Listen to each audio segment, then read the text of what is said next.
오늘 말씀의 제목은요, 세상이 우리에게 줄 수 있는 것입니다. 세상이 우리에게 줄 수 있는 것은,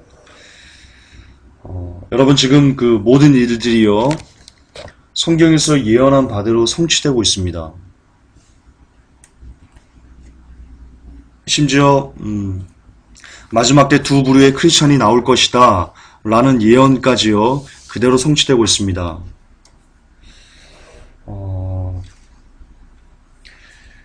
성경에 두 부류의 크리스찬이 나온다고 예언되어 있는데요. 어떤 크리스찬이 나온다고 예언되어 있냐면요. 데살로니가전서 5장에 보면요. 1절부터 5절까지 PPT 보세요. 형제들아 때와 시기에 관하여는 너희에게 쓸 것이 없음은 주의 날이 밤에 도적같이 이를 줄을 너희 자신이 자세히 알미라. 저희가 평안하다 안전하다 할 그때에 잉태된 여자에게 해산의 고통이 이름과 같이 멸망이 오려니 저에게 이르리니 결단코 피하지 못하리라. 여기 첫 번째 크리스찬이 나옵니다. 자, 바울이 때와 시기에 관해서 너에게 쓸 것이 없다. 왜 그랬냐면요. 어떤 분들은 이걸 근거로 때와 시기에 대해서 말하지 말아라. 라고 이야기하는데요. 그 밑에 보면, 그 2절을 보면요. 그게 얼마나 잘못된 해석인지 압니다. 왜 바울이 형제들에게, 그 초대교회 성도들에게, 야, 때와 시기에 관해서 내가 너에게 쓸 것이 없어. 왜냐면, 주의 날이 도적같이 이를 줄을 너희가 너무나 자세히 알기 때문이야. 나보다 너희들이 더 잘한다.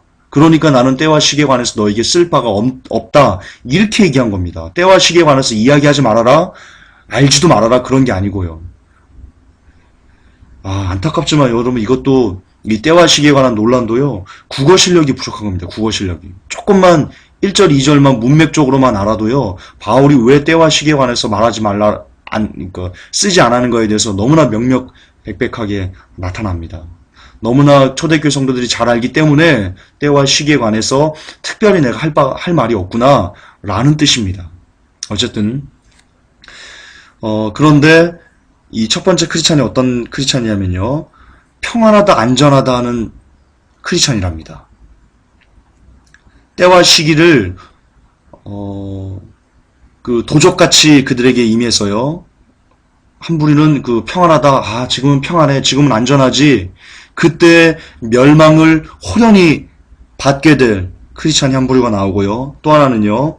형제들아 너희는 어둠에 있지 아니하며 그날이 도적같이 너희에게 임하지 못하리니 너희는 다 빛의 아들이요 낮의 아들이라 우리가 밤이나 어둠에 속하지 아니하나니. 이렇게 또 한 부류는 도적같이 그때를 당하지 않는, 그러니까 멸망하지 않는 크리스찬 이렇게 나옵니다. 그러니까 두 부류가 성경에는 분명 2000년 전에 예언이 되어 있는데요.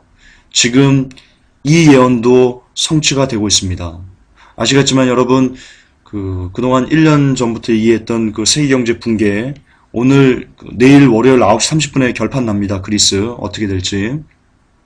그리스 무너지면 그리스 디폴트 되면 물론 시차는 좀 있을 겁니다. 몇 개월 텀은 좀 있을 겁니다. 하지만 거반 세계 경제가 무너진다고 보시면 됩니다. 거의 정확한 팩트입니다.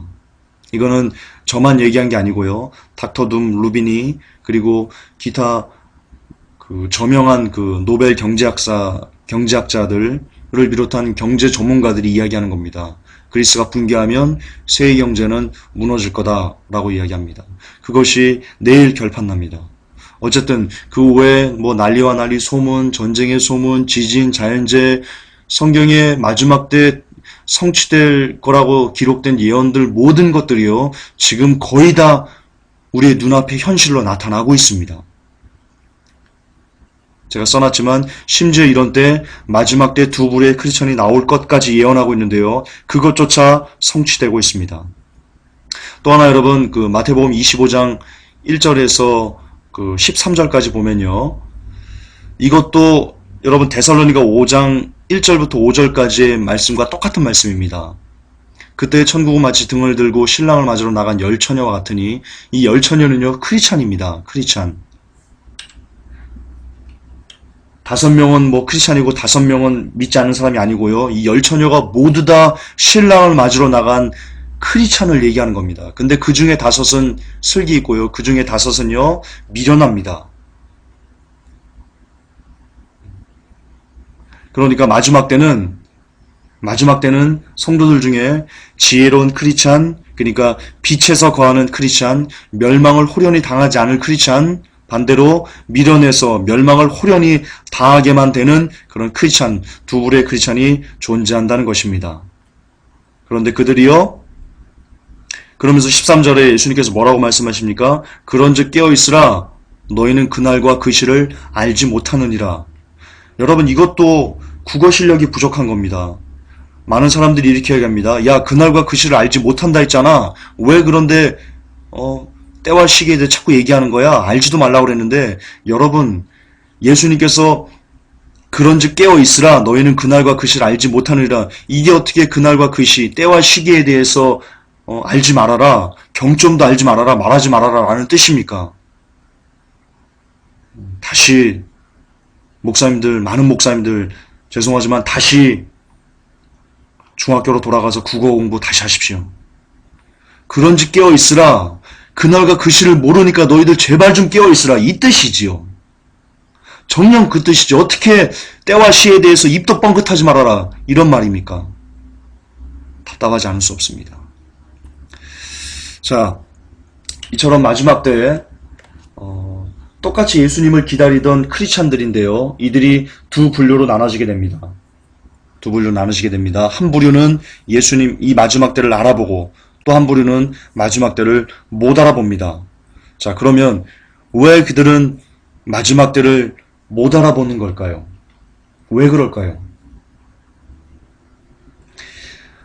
사도 바울을 통해서요, 우리는 그들이 왜 마지막 때를 못 알아보는지에 대해서 알 수 있습니다. 여러분, 사도 바울이요, 열심히 사울일 때요, 굉장히 열심히 특심했던 사람입니다. 스데반 집사를 잡아 죽일 때 증인을 섰던 사람입니다. 그리고 대제사장들에게 권세를 받아서요, 여기저기 흩어져 있는 그 크리스찬들을, 예수를 주라고 시인하는 크리스찬들을 잡아다가 죽이는 일에 굉장히 특심이고 열심이었던 사람입니다. 그런데 그가 어떻게 사도 바울이 됐습니까? 그것을 성경은 사도행전에 너무나 명확하게 증명을 하고 있는데요.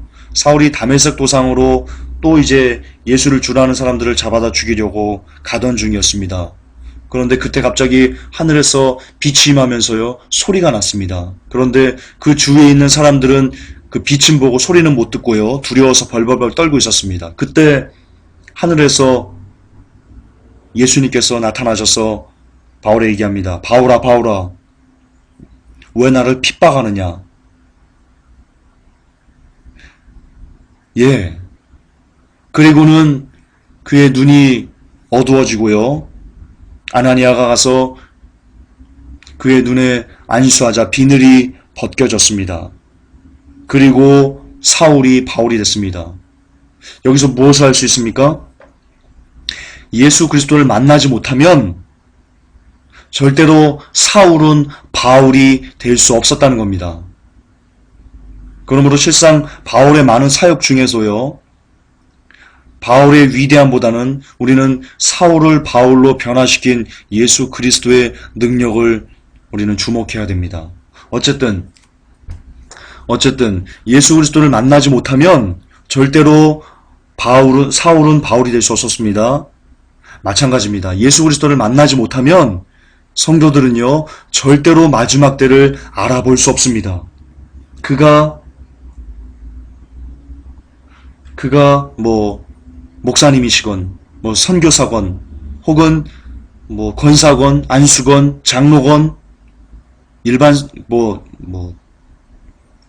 평신도랑 웃기는 개념을 누가 만든지 잘 모르겠지만 어쨌든 성도건, 전혀 관계없이 예수 그리스도를 열심히 전하지만 마지막 때를 못 알아보는 자들은요, 죄송하지만 안타깝지만 여전히 예수 그리스도를 만나지 못한 자라고 보는 것이 거의 정확할 수 있습니다. 그렇습니다. 첫 번째 이유는요, 주님을 만나지 못했기 때문에 그들이 마지막 때에서 못 알아보는 겁니다. 그러면 왜 그들은 똑같이 말씀을 보고 기도도 하고 찬양을 하고 심지어 말씀을 전함에도 불구하고 주님을 만나지 못한 것일까요? 그 답은요, 마태복음 5장에 있습니다. 함께 읽겠습니다. 영이 가난한 자들은 복이 있나니 하늘의 왕국이 그들의 것이기 때문이요. 이거 킹제임스로 제가 바꿔서 갖고 온 겁니다. 애통하는 자들은 복이 있나니 그들이 위로를 받을 것이기 때문이요. 온유한 자들은 복이 있나니 그들이 땅을 상속받을 것이기 때문이요. 의에 줄이고 목마른 자들은 복이 있나니 그들이 배부를 것이기 때문이요.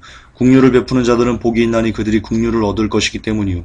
마음이 순수한 자들은 복이 있나니 그들이 하나님을 볼 것이기 때문이요. 화평케 하는 자들은 복이 있나니 그들이 하나님의 아들이라 불릴 것이기 때문이요. 의로 인하여 핍박받는 자들은 복이 있나니 하늘의 왕국이 그들의 것이기 때문이라. 나로 인해 사람들이 너희를 욕하고 핍박하며 너희를 대적하여 거짓으로 온갖 악한 것을 말할 때 너희에게 복이 있나니 기뻐하고 크게 즐거워하라. 하늘에서 너희 보상이 큼이라. 그들이 너희 전에 있던 대원자들도 이같이 핍박하였느니라. 아멘. 여러분, 여기서 혹시 발견한 거 있습니까? 여기 공통점이 있습니다. 이 마태복음 5장 3절에서 12절까지요. 이 보면 하나님을 만난 자들이거든요. 예수 그리스도를 만나는 자들이거든요. 하나님을 보는 자들이거든요. 그런데 이들에게요, 공통적으로 존재하는 것이 있습니다. 영이 가난한, 애통한, 온유한, 의에 줄이고. 뭔지 아십니까? 이겁니다. 교만이 없다는 겁니다. 다시요. 이 마태복음 5장 3절에서 12절까지는요. 예수님께서, 하나님이신 예수님께서 육신의 옷을 입고 이 땅에 오셔가지고요, 하나님을 만나는 방법에 대해서, 하나님을 만나는 자들에 대해서 너무나 정확하게 이야기해 준 부분입니다. 그런데 하나님을 만나는 이들이요, 여러 부류가 있는데요. 긍휼한 자 하나님을 보고요, 의에 줄인 자 하나님 보고요, 온유한 자 하나님을 보고요, 애통한 자 하나님을 보고요, 영이 가난한 자 하나님을 보고요, 마음이 순수한 자 하나님을 볼 수 있고 만날 수 있는데요. 이들에게 공통점이 있습니다. 뭐냐? 교만이 없다는 겁니다. 전혀 없습니다. 그러므로 여러분, 성경의 기록은 정확합니다. 잠언 16장 18절에요. 이렇게 기록되어 있습니다. 교만은 패망의 선봉이요, 거만한 마음은 넘어짐의 앞잡이입니다. 그렇습니다. 교만하면 절대로 하나님을 볼 수 없습니다. 마가복음 2장 17절에요. 예수께서 들으시고 저에게 이르시되 건강한 자에게는 의원이 쓸데없고 병든 자에게라 쓸데있느니라. 내가 의인을 부르러 온 것이 아니요 죄인을 부르러 왔노라 하시니라 라고 기록되어 있습니다. 그렇습니다. 여러분, 주님은요, 예수 그리스도는요, 내가 죄인입니다, 이런 고백하는 심령, 진심으로 내가 쓰레기 중에 개쓰레기입니다 라고 100% 자기를 인식할 수 있는 가난한 심령에게만 하나님은, 우리 예수님은요, 주님은요, 긍휼을 베풀어 주시는 그런 분이십니다. 그러므로 마지막을 알아보지 못하는 크리스찬들은요, 대다수가 교만하다고 볼 수 있습니다. 그리고 그것은 또한 성경으로 증명됩니다. 사도행전 17장 11절에 보면요, 베레아 사람은 데살로니가에 있는 사람보다 더 신사적이어서 간절한 마음으로 말씀을 받고 이것이 그러한가 하여 날마다 성경을 상고함으로 라고 기록되어 있습니다. 그렇습니다. 여러분, 겸손한 자들은요, 내가 틀릴 수 있다는 가정을 늘 하고 살 수밖에 없습니다. 왜냐하면 내가 개쓰레기니까요. 그러므로 반대 의견이 왔을 때 한 번쯤 생각해 봅니다. 아, 정말 내가 틀린 것은 아닐까? 예, 인간이 어떻게 완전합니까? 자기가 보는 세상이 답니까? 아닙니다. 그렇기 때문에 이 마지막 때에 대해서 성경으로, 이 시대를 성경으로 우리가 보았을 때요, 얼마든지 증명이 가능하고 얼마든지 알아볼 수 있습니다. 베리칩이 성경에 근거했을 때 얼마든지 짐승의 표현 가능성이 있다는 것을 확인할 수 있습니다. 그럼에도 불구하고 나만 오라, 나는 받지 않았어, 그러니까 다 미혹이야 나머지는, 이런 것들이 얼마나 교만한 것입니까? 예, 교만한 겁니다. 그러므로 겸손한 자들의 특징은요, 과연 저 사람은 왜 저렇게 말하지? 내가 틀린 것은 아닐까? 라고 생각할 수 있다는 겁니다. 그것이 겸손한 자의 특징인데요. 그러므로 마지막 때에서 성경으로 얼마든지 증명되는 것에 대해서 이야기함에도, 성경의 근거를 가지고 이야기함에도 받아들이지 않는 자들은요, 내가 교만하다라는 것을 스스로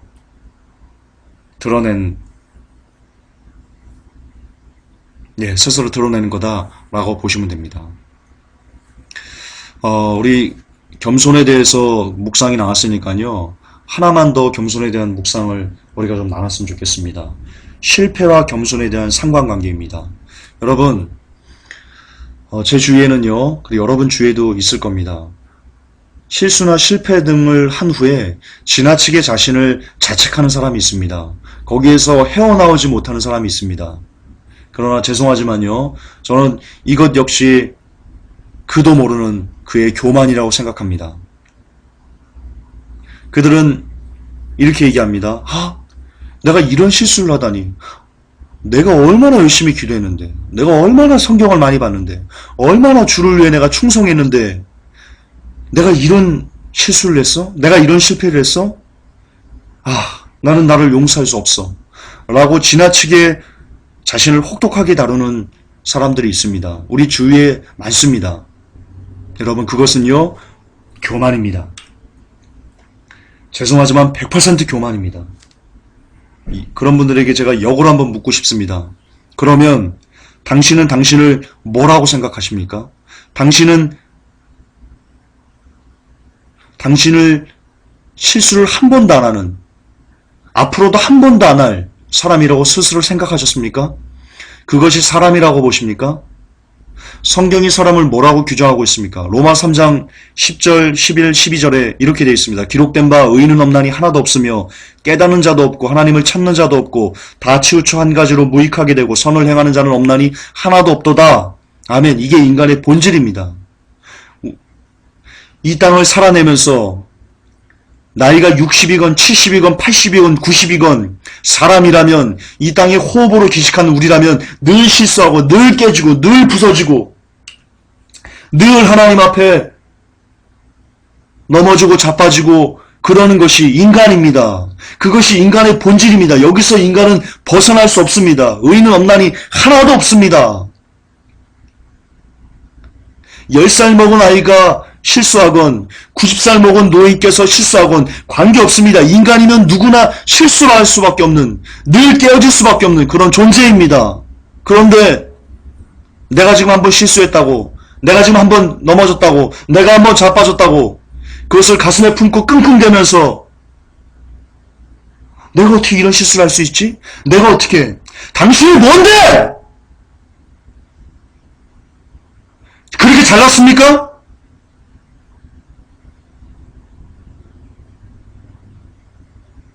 당신이 하나님 앞에 뭔데요? 정신 차리세요 좀.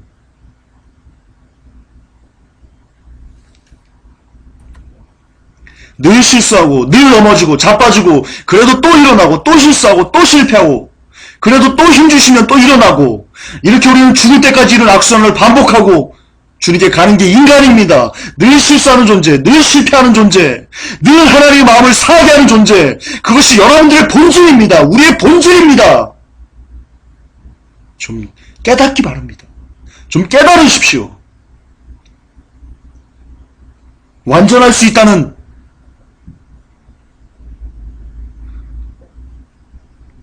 그런 거짓말에서 돌아서시기 바랍니다. 여러분 작년에 저의 실수를 아십니까? 정말 개쓰레기 같았던 저의 실수를 아십니까? 단위 선교에 미혹돼서 수많은 사람들을 지옥으로 보낼 뻔했던 그때 저의 미혹을 아십니까?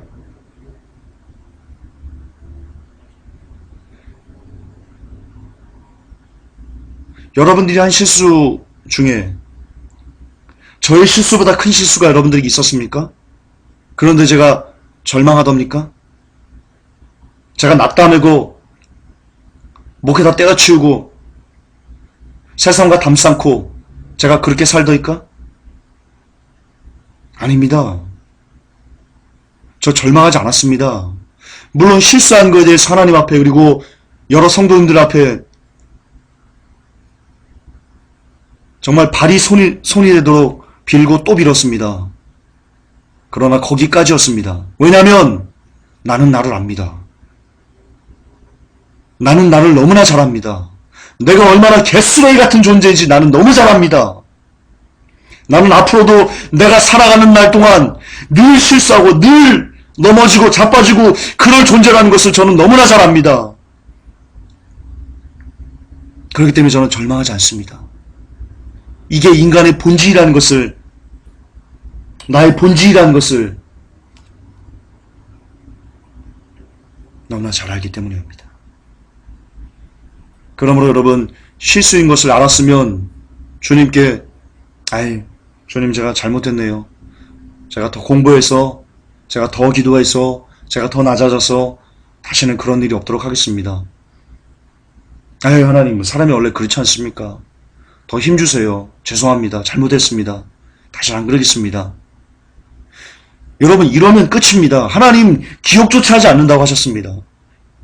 실수를 모를 때는 말이 달라지만 깨닫고 돌이켰으면, 그리고 회개했으면 주님은 기억조차 하지 않으세요. 그것이 하나님의 사랑이고요. 그것이 하나님과 우리의 관계입니다.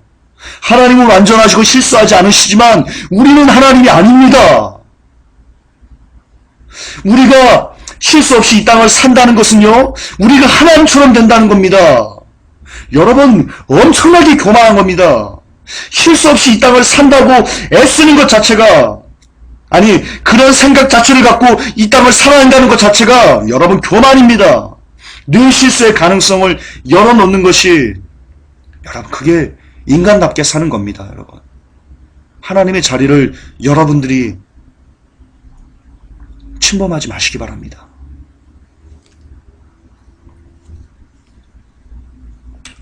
크리스천들이 교만해서 마지막 때를 못 알아본다고 제가 말씀드렸는데요. 그렇다면 도대체 교만에 어떤 속성이 있길래 사람들이 도무지 마지막을 모른 채 여전히 예배하고, 여전히 찬양하고, 여전히 기도하고 이렇게 살게 할까요? 교만에 어떤 속성이 있기 때문일까요?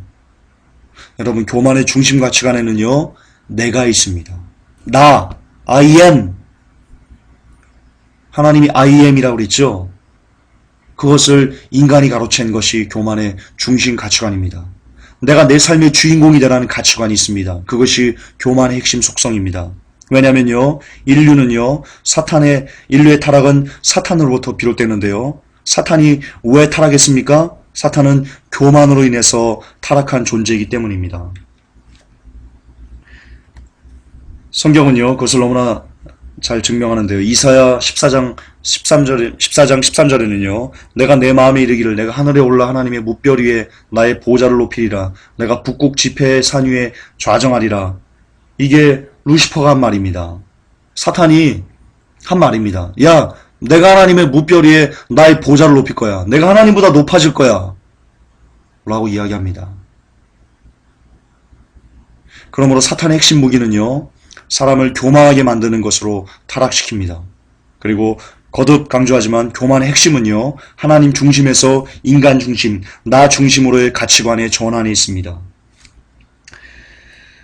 이것을 우리는 또 성경을 통해서 알 수 있는데요. 사탄이가 아담과 하와를 유혹할 때, 그리고 예수님의 그 최후의 심판 때, 예수님을 유혹할 때 썼던 방법을 보면요. 사탄의 전략이 너무나 고스란히 잘 나타나 있습니다. 창세기 3장 5절에 너희가 그것을 먹는 날에는 너희 눈이 열리고 너희가 신들과 같이 되어 선악을 알 줄 하나님이 아시니라 하니라. 6절 여자가 보니 그 나무가 먹기에 좋고 눈으로 보기에 아름다우며 사람을 지혜롭게 할 만큼 탐스러운 나무이므로 여자가 그 나무의 열매를 따서 먹고 자기와 함께한 자기 남편에게도 주매 그가 먹으니라 라고 기록되어 있습니다. 여기에 뭐라고 되어 있습니까? 너희 눈이 열리고 너희가 신들과 같이 되리라 라고 사탄이 유혹합니다. 그러니까 처음에 하와는 나는 하나님이 아니지, 나는 하나님과 같지 않은 존재지 라는 가치관에서요. 내가 하나님처럼 될 수 있지. 나라면, I am. 이렇게 전환되는 겁니다. 그러니까 하나님 중심에서 나 중심으로 바꾸는 게 교만의 속성입니다. 마태복음 4장에 보면요. 7, 8, 9, 10절에 보면 이 사탄이가 예수님을 3번 시험했죠. 그때 마지막 시험이 나옵니다. 8절에 보면요. 마귀가 다시 그분을 데리고 심히 높은 산으로 올라가 세상의 모든 왕국들과 그것들의 영광을 그분께 보여주며 그분께 이르되 내가 만일 엎드려 내게 경배하면 내가 이 모든 것을 내게 주리라 하며 모든 영광, 모든 왕국 이것이 실상은 다 하나님 건데요. 이것을 인간 네가 가질 수 있어. 라고 하나님 중심에서 인간 중심으로 끌어내리는 겁니다. 여러분, 이게 교만입니다. 이게 교만입니다. 이것에 크리스찬들이 함몰되어 있기 때문에 마지막 때를, 예수 그리스도를 못 알아보는 거고요. 예수 그리스도의 진짜 깊은 뜻을 못 알아보는 거고요. 그렇기 때문에 마지막 때를 못 알아보는 겁니다. 이처럼 내가 중심이 되는 세상을 살라는 것이 교만의 핵심 가르침인데요. 이것이 있기 때문에 거듭 반복합니다. 성도들은 마지막 때를 보지 못하는 것입니다. 왜냐하면 주의 재림은요, 이제 내 것을 모두 포기하고 다시 오실 메시아를 위한 삶만을 살아야 한다는 것을 전제로 하고 있기 때문입니다. 다시요. 이거 굉장히 중요합니다. 오늘 말씀의 핵심입니다. 자, 두 부류의 크리스찬 중에 마지막 때를 못 알아보는 크리스찬들이 왜 그러냐? 주님을 만나지 못했기 때문입니다. 예수 그리스도를 만나지 못했기 때문입니다. 왜 예수 그리스도를 못 만났냐? 그들도 모르는 교만에 함몰되어 있기 때문입니다. 교만하기 때문입니다. 그런데 이 교만의 핵심이 뭐냐? 하나님 중심이 아니고 나 중심, 즉 이 세상을 즐기면서 네가 원하는 대로 살라는 것이 교만의 핵심이기 때문입니다. 그 가르침에 성도들이 함몰되어 있기 때문에, 심취해 있기 때문에 마지막 때를 못 알아보는 겁니다. 왜 그러냐면 이 마지막 때는, 주의 재림의 사건은 무엇이냐? 이제는 내가 즐기던 모든 것을 포기하고 놓고 다시 오실 메시아만을 위하는 삶을 살아야만 하기 때문입니다. 다시 말해서 주의 재림은 곧 이 세상과의 단절입니다. 이 세상과, 그러니까 나 중심의, 이 세상을 나 중심으로 산 것을 이제는 바꿔서 하나님 중심의 삶을 진짜로 살아야 되는 것을 전제로 하기 때문입니다. 그런데 그것이 안 되기 때문입니다. 그동안 너무나 나 중심으로, 세상 중심으로, 세상을 즐기면서, 나를 즐기면서 이 땅을 크리스찬들이 살아왔기 때문입니다. 그렇기 때문에 마지막을 못 알아보는 겁니다. 로마서 14장 8절에는요, 이렇게 얘기합니다. 우리가 살아도 주를 위하여 살고 죽어도 주를 위하여 죽나니 그러므로 사나 죽으나 우리가 주의 것이로다. 아멘. 이것이 초대교회 성도들의 삶이었습니다. 이렇게 살았기 때문에, 살아도 주를 위해 죽어도 주를 위해, 사나 죽으나 주를 위해 살고 죽었기 때문에 초대교회 성도들은요, 주의 재림을 손꼽아 기다릴 수 있었던 겁니다. 아멘. 그렇습니다. 이들에게는요, 살아도 주를 위해 죽어도 주를 위해 사나 죽으나 우리가 주의 것이로다 라는 고백에는요, 교만이 없습니다. 내가 없습니다. 하나님만 있습니다. 예수 그리스도만 있습니다. 그렇기 때문에 이들은, 초대교회 성도들은 예수 그리스도의 다시 오심을 너무나 목놓아 기다리면서, 고대하면서, 소망하면서 그 삶을 살 수 있었던 것입니다. 아멘. 그렇습니다. 그러나 이 시대에 많은 크리스찬들이 주의 재림을 듣기 싫어하고, 야, 말하지마, 마지막 때 되면 오시겠지 하면서 일부러 그것을 거부하는 것은요, 가진 게 너무나 많기 때문입니다. 이 세상에 내가 즐겨야 될 것이 너무나 많기 때문입니다. 내 부가 너무나 많기 때문입니다. 내 권력이 너무나 많기 때문입니다. 내가 즐기고, 내가 너무나 이것을 해야 되는 것들이, 놓을 수 없는 것들이 내 손에 너무나 많기 때문에 그들은 일부러 마지막 때에서 들으려고도 하지 않는 겁니다. 끝으로 이렇게 성도들을 썩어버리게 만든 그런 가치관이 있습니다. 그 가치관을 만든 가르침이 있습니다. 번영신학입니다. 번영신학은요, 성도가 주의 자녀로서 마땅히 세상을 누리라고 가르칩니다. 비성경적입니다. 성도가 1등의 삶을 추구하는 것에 대한 염려, 그러니까 성도로 하여금 1등을 추구하게, 그런 삶을 추구하도록 만드는 것이 번영신학입니다. 잘 먹고 잘 살며 세상을 즐기는 삶을 사는 것이 마땅하다고 가르치는 것이 번영신학입니다. 즉, 번영신학은 주의 재림 신앙과는 근본적으로 다른 가치관입니다. 번영신학이 취해 있는 자들은요, 절대로 주의 다시 오심의 발자국 소리를 들을 수 없습니다. 조인기 목사님이 이렇게 얘기했습니다. 이거 어록에 있습니다. 이 세상에서 나만큼 권력과 부와 그러니까 명예를 누렸던 목회자가 있을까? 아마 없을걸? 이렇게 이야기하셨습니다.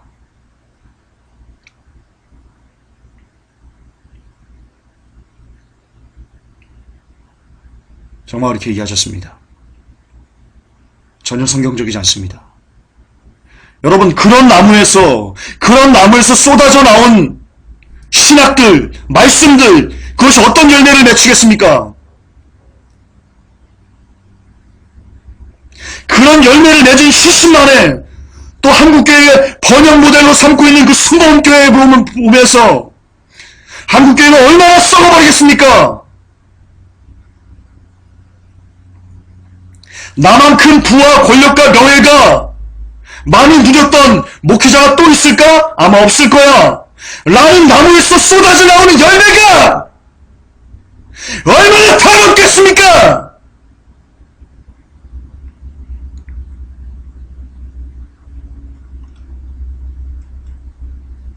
그것이 번영신학입니다. 전혀 성경적이지 않은, 전혀 비성경적인, 하나님께서 너무나 악해서 토해 버리실 그런 신학. 그것이 한국교회의 95%의 성도들을 잠식하고 있습니다. 그러니 어떻게 그들의 귀에 주의 다시 오심의 발자국 소리가 들릴 수 있단 말입니까? 그렇습니다. 번영신학은 세상을 사랑하고 가르칩니다. 그러나 성경은 이렇게 이야기합니다. 요한일서 2장 15절에 이 세상이나 세상에 있는 것들을 사랑치 말라. 누구든지 세상을 사랑하면 아버지의 사랑이 그 속에 있지 아니하니라.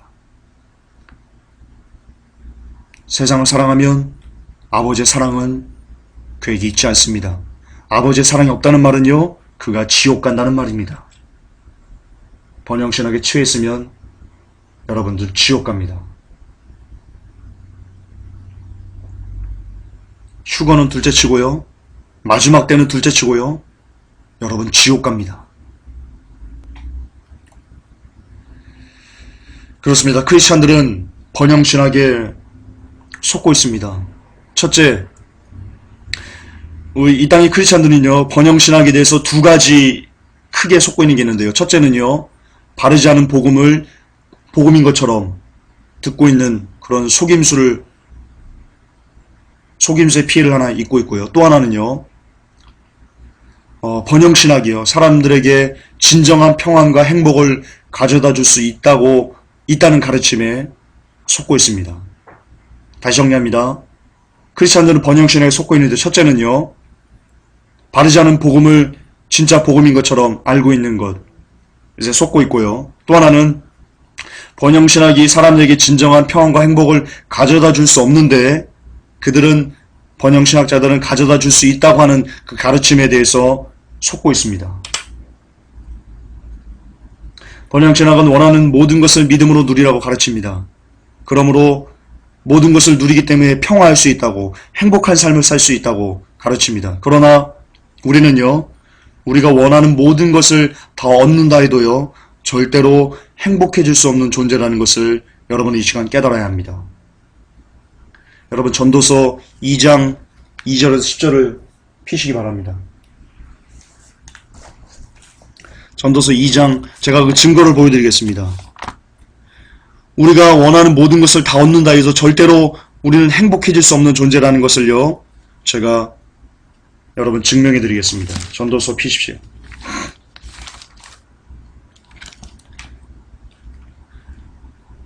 구약 947페이지에 있습니다. 구약 947페이지에 2장 2절부터 10절까지 보겠습니다. 솔로몬이 한 말입니다. 내가 웃음을 논하여 이르기를 미친 것이라 하였고 희락을 논하여 이르기를 저가 무엇을 하는가 하였노라. 내 마음에 궁구하기를 내가 어떻게 하여야 내 마음의 지혜로 다스림을 받으면서 술로 내 육신을 즐겁게 할까. 또 어떻게 하여야 어리석음을 취하여서 천하 인생의 종신토록 생활함에 어떤 것이 쾌락인지 알까 하여. 자, 보십시오. 자, 솔로몬이 도대체 어떻게 하면 인간이 행복할 수 있을까? 평생토록, 종신토록 생활하면서 쾌락을 좀 누릴 수 있을까?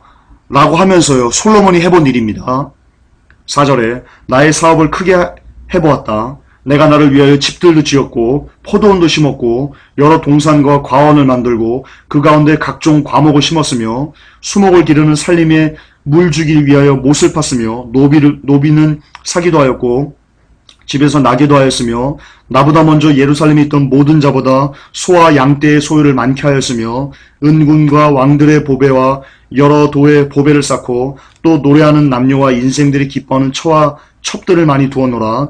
내가 이것이 창상하여 나보다 먼저 예루살렘에 있던 모든 자보다 진하고 내 지혜도 내게 여전하여 무엇이든지, 자 보십시오, 이게 중요합니다. 10절, 무엇이든지 내 눈이 원하는 것을 내가 금하지 아니하며 무엇이든지 내 마음이 즐거워하는 것을 내가 막지 아니하였으니 이는 나의 모든 수고를 내 마음이 기뻐하였습니다. 이것은 나의 모든 수고로 말미암아 얻은 분복이로다. 그런데요, 그 후에 본즉 내 손으로 한 모든 일과 수고한 모든 수고가 다 헛되어 바람을 잡으려는 것이며 해 아래서 무익한 것이로다. 아멘. 여러분, 이게 솔로몬의 고백입니다. 솔로몬이요, 어떻게 하면 인생이 종실토록 생활하면서 쾌락을 누릴 수 있을까 해가지고요, 모든 부를, 이스라엘에 있던 모든 열왕들보다 모든 부를 다 가져봤고요, 처와 첩들을 다 가져봤고요, 노비 엄청 많이 뒀고요, 집 엄청, 양떼 소유 엄청 많이 해봤고요, 10절에 무엇인지 원하는 것은요 다 가져봤답니다. 솔로몬이 얘기합니다. 다 가져봤답니다. 그런데 11절에 내 손으로 내가 모든 걸 다 가지고 보고 나니까 야, 무익하네, 아무것도 아니네 라고 솔로몬이 얘기합니다. 여러분, 솔로몬이 다 가져본 솔로몬이 야, 아무것도 아니네, 가져보니까 아무것도 아니네, 무익하네, 바람을 잡으려는 건데 라고 얘기했으면요 끝난 겁니다. 여러분이 이 땅을 살면서 솔로몬만큼 많이 가져볼 수 있을 거라고 생각하십니까? 이 설교를 듣는 여러분들, 여러분이 살면서, 이 땅에 살면서 번영신학들이 얘기하는 것처럼 너희들 원하는 거 다 가질 수 있어, 믿기만 하면 돼, 구하기만 하면 돼, 기도만 하면 돼, 그러면 너희들 원하는 거 다 가질 수 있어 라고 한다고 해도 솔로몬이 가졌던 만큼, 솔로몬이 가졌던 것보다 더 많이 여러분들 가질 수 있습니까? No. 절대 노입니다. 그런데 솔로몬이 모든 것을 다 가져도요, 나중에 보면요 헛되이 바람을 잡으려는 것이랍니다. 아무것도 아니랍니다. 먼지처럼 없어진답니다. 이게 인생입니다. 이게 사람의 인생입니다. 그러므로 여러분, 번영신학이요, 번영신 통해서 무엇을 얻든지 다 형통한, 너 거짓말입니다. 이 땅에서는 절대로 어떤 행복, 평안, 예수 그리스도가 아니면요 여러분 얻을 수 없습니다. 어떤 소유로요 여러분의 마음을, 세상이 여러분에게 어떤 것도 여러분 줄 수 없습니다. 여러분 속고 있는 겁니다. 번영신학자들이 여러분 속고 있는 겁니다. 4차원 영성이 여러분 속고 있는 겁니다. 긍정의 힘에 여러분 속고 있는 겁니다. 예, 정령 속고 있는 겁니다. 그러면 왜 도대체 모든 것을 다 가져도, 이 천하의 모든 것을 다 가져도 우리를 채울 수 없었을까요? 그 답이요 마태복음 16장 26절에 나옵니다. 사람이 만일 온 천하를 얻고도 제 목숨을 잃으면 무엇이 유익하리요? 사람이 무엇을 주고 제 목숨을 바꾸겠느냐? 이 말의 뜻은요, 사람이 온 천하보다 귀하다라는 뜻입니다. 이 구절의 핵심 의미가 그겁니다. 무슨 말이냐? 태초에 하나님께서 우리 인간을 창조하실 때요, 무엇보다 크게 우리를 만드셨냐? 세상보다 우리를 크게 만드신 겁니다. 그러니까 제가 한번 얘기했는데요, 세상의 모든 것을 다 가져도요 사람이 채워지지 않는 겁니다. 왜? 하나님이 세상보다 사람을 크게 창조하셨기 때문에 안 차는 거예요. 다 가져도 안 채워지는 거예요. 그게 성경적입니다. 그러니까 솔로몬이 자기가 원하는 대로 다 가져도 마음이 공허했던 겁니다. 여러분 마찬가지입니다. 사람은요 여러분들이 지금 원하는 것을 다 얻어도요 여러분은 공고할 수밖에 없습니다. 이 공고를 없애려면, 이 공고가 없어지려면 무엇으로만 이 공고가 없어진 줄 아십니까? 오직 예수 그리스도만 없어졌어요. 오직 예수 그리스도를 가질 때에만, 그분 안에 들어갈 때에만 여러분은 이 땅에서의 모든 공고가, 모든 어려움이, 모든 괴로움들이 여러분 눈 녹듯이 없어지면서요, 진짜 참된 만족, 진짜 참된 평안이 여러분들에게 주어지는 것입니다. 왜냐하면 거듭 반복하지만 그분이 우리를 만드셨기 때문에, 만드신 분에 들어가야지만 우리의 모든 필요를, 우리의 영 깊은 곳에 느끼는 그 공허함을 채워줄 수 있기 때문입니다. 제가 한번 설명 한번 우리 해드렸죠. 교집합, 여러분 집합 아시죠? 배우셨죠? A라는 동그란 원이 있습니다. 그게 세상입니다. 그런데 이 A라는 동그란 세상 원을요, B라는 더 큰 원이 포함하고 있습니다. 근데 이 B라는 더 큰 원이요, 바로 사람입니다. 그러니까 이 사람에게 세상이 다 채워져도요, 갭이 있습니다. A와 B 사이에 갭이 있습니다. 그런데 이 갭을 누가 메꿀 수 있냐? 이 A와 B를 만드신 C라는 거대한 원이 덮으면 공간은 메워집니다. 공허함은 사라집니다. 그렇습니다. 우리의 공허함, 우리의 만족, 그것은 정녕 예수 그리스도를 만날 때에만, 예수 그리스도 안에 들어갈 때에만 채워지는 겁니다. 그전에는 어떤 것으로도 우리를 채울 수 없습니다. 결론입니다. 오늘의 주제는요, 세상을 사랑함이 참으로 미련하다는 것입니다. 첫째는 진실로 이 세상은 여러분들에게, 우리에게 진정한 행복을 줄 수 없는 구조입니다. 그렇게 우리는 세상보다 크게 창조되었기 때문에 세상은 여러분들에게 만족을 줄 수 없습니다. 둘째, 세상을 사랑하는 것은 교만한 죄에 해당합니다. 그런데 교만은 필경 패망의 선봉이라고 성경은 기록하고 있습니다. 교만하면 지옥 갑니다. 교만하면 지옥 갑니다. 100% 지옥 갑니다. 그렇습니다. 그날이 가까워지는 것을 볼수록 우리는 더욱 세상의 가치관에서 멀어지는, 오직 성경 중심 가치관으로, 성경 중심 가치관이 바로 예수 그리스도의 가치관인데요, 이 예수 그리스도의 가치관으로 변해가는 우리가 되어야 하겠습니다. 아멘. 기도하시겠습니다. 하나님,